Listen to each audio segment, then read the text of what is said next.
সমস্যা তো আছে, প্রতিদিন সমস্যা, প্রতিদিন নেগেটিভ সমস্ত আপনার কথাবার্তা আসছে মিডিয়াতে, বিভিন্ন জায়গায় আলোচনা হয়েছে। আমরা আবার সোশ্যাল মিডিয়া, সেই সোশ্যাল মিডিয়ার যে একটা ভয়াবহতা এই সমাজকে গ্রাস করে ফেলছে, এটা আপনারা কতটুকু উপলব্ধি করছেন আমি জানি না। মনে হয় সরকারের উপদেষ্টা মধ্যে এখানে আছেন, ওনারা খুব ভালো করে উপলব্ধি করছেন যে আপনার যে মব তৈরি করার যে ব্যাপারটা, সেটা কিভাবে সরকারকে আপনার মাঝে মাঝে আক্রমণ করছে।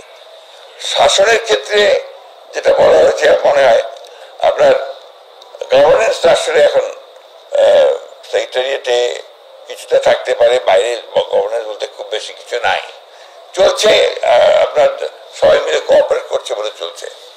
আমি গতকালই একজন বড় ব্যবসায়ী আমার সঙ্গে দেখা কথা হলো, তিনি বলছিলেন যে আগে ঘুষ দিতাম 1 লাখ টাকা, এখন দিই 5 লাখ টাকা। এটা আমি জানি না আব্দুল সাহেব মহোদয় এটাকে কিভাবে দেখবেন, অন্যভাবে মনে করবেন কিনা, but that's the truth, that's the reality. পুলিশের কোনো পরিবর্তনই হয়নি, বরঞ্চ তারা আরো সুযোগ নিয়ে, যে একবার বলে যে মিলিটারির কাছে যাও, আরেকবার বলে যে কোর্টে যাও, এভাবে পুলিশ তার দায়িত্ব এড়িয়ে চলার চেষ্টা করছে। কারণ তারা তো আসলে কনফিডেন্সই নেই। পুলিশ তো সেই পুলিশ না যে আপনার কনফিডেন্স নিয়ে কাজ করতে পারে, কারণ তারা তো আপনার ওই বিগত সরকারের সেই সমস্ত অপকর্মগুলোর সঙ্গে জড়িত ছিল।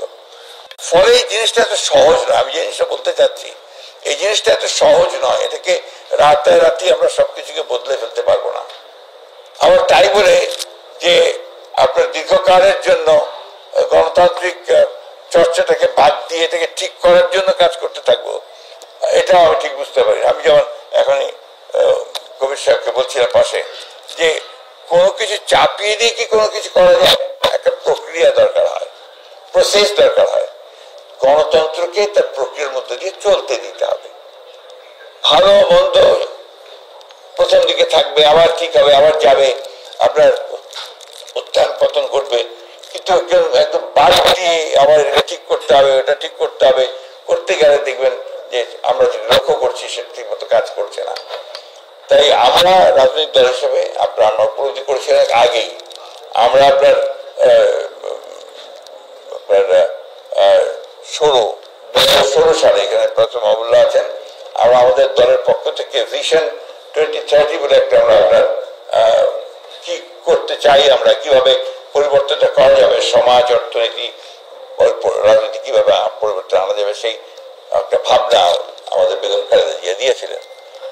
পরবর্তীকালে আমরা আপনার আন্দোলন চলার সময় আমরা আবার পরিষ্কার রাষ্ট্র কাঠামো পরিবর্তনের 31 দফা একটা আমরা দিয়েছি। আমি জানি না আপনারা কতজন এটা দেখেছেন, বড় সুযোগ হয়েছে কিনা। এগুলোর মধ্যে কিন্তু মোটামুটি একই এখন যে আলোচনাগুলো আসছে, এই বিষয়গুলোই কিন্তু আসছে সমস্ত, এবং এই আলোচনাগুলো নিয়েই কিন্তু আমরা এগুলোর চেষ্টা করছি। সুতরাং আজ এ পলিটিক্যাল পার্টি আমরা খুব ভালো করে উপলব্ধি করি যে বর্তমান যে রাষ্ট্র কাঠামো আছে এর গুণগত পরিবর্তন দরকার, অর্থনৈতিক যে কাঠামো আছে তারও গুণগত পরিবর্তন দরকার। কিন্তু এটা একদিনে রাতারাতি কোনো পক্ষে সম্ভব নয়। আপনার এটার একটা প্রক্রিয়া দরকার, এবং সেই প্রক্রিয়াটা হচ্ছে গণতান্ত্রিক প্রক্রিয়া। আপনাকে গণতন্ত্রকে চলতে দিতে হবে তার নিজস্ব গতিতে।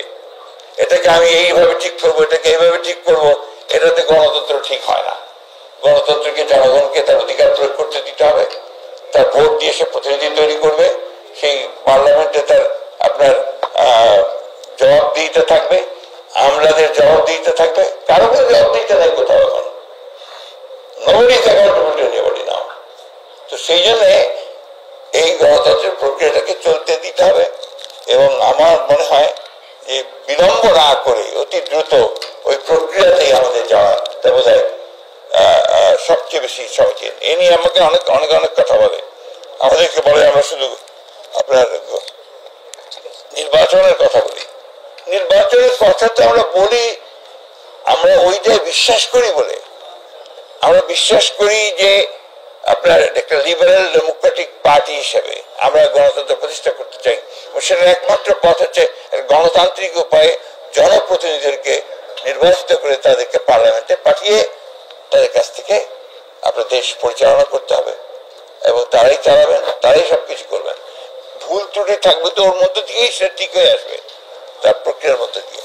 আপনি জাস্ট আমি একটু উদাহরণ দিয়ে আপনি ভারতবর্ষের কথা চিন্তা করেন, অনেক সমস্যা, কিন্তু ভারতবর্ষে আজ পর্যন্ত ওরা কিন্তু আপনার গণতন্ত্রকে বাদ দিয়ে অন্য কোনো কিছু চিন্তা করেনি, যার ফলে তাদের কিন্তু একটা বেসিস ফাউন্ডেশন তৈরি হয়ে গেছে। আপনি ইভেন নেপাল সেই দিন রাজতন্ত্র থেকে তারা একটা বড় রকম পরিবর্তন করে আসলো। আসলে দেখেন আবার তারা যে চর্চাটা করছে, গণতন্ত্রের চর্চাটা করছে, তারা কিন্তু একটা দাঁড়ানোর চেষ্টা করতে দাঁড়িয়ে যাচ্ছে। এই বিষয়গুলো শ্রীলঙ্কা একই ঘটনা। আমরা বারবার ওই যে আপনার ভাবছি যে এটা না এটা না এটা না। আপনার আমার একটা কথা প্রায় মনে হয় যে একটা ছোট বাচ্চা আপনি যদি ওর অসুখ হওয়ার পরে বারবার অ্যান্টিবায়োটিক চেঞ্জ করেন তখন কিন্তু সেটা আর কাজ করে।